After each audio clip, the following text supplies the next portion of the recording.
Welcome to our channel. Today we how to authenticate Z-Wave devices using SmartThings Hub, full guide step by step clearly. To authenticate Z-Wave devices using a SmartThings Hub, first, ensure your SmartThings Hub is set up and connected to your Wi-Fi network.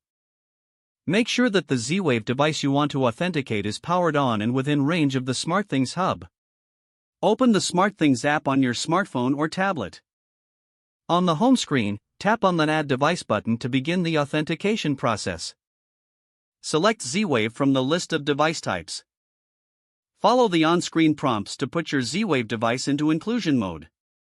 This usually involves pressing a button on the device or using a specific sequence, so refer to the device's manual for exact instructions. Once the device enters inclusion mode, the SmartThings Hub will start searching for nearby Z-Wave devices. Wait for the app to recognize your device.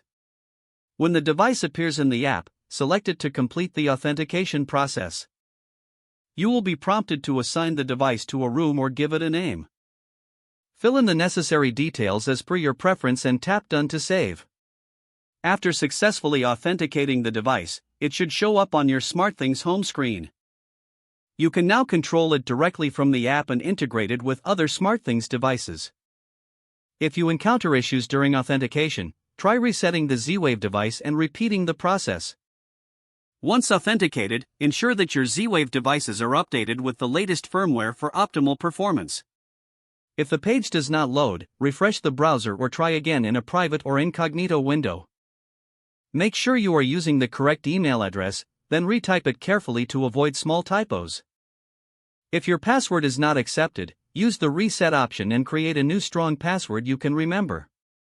Check your spam folder for verification or security emails, then complete any requested confirmation steps.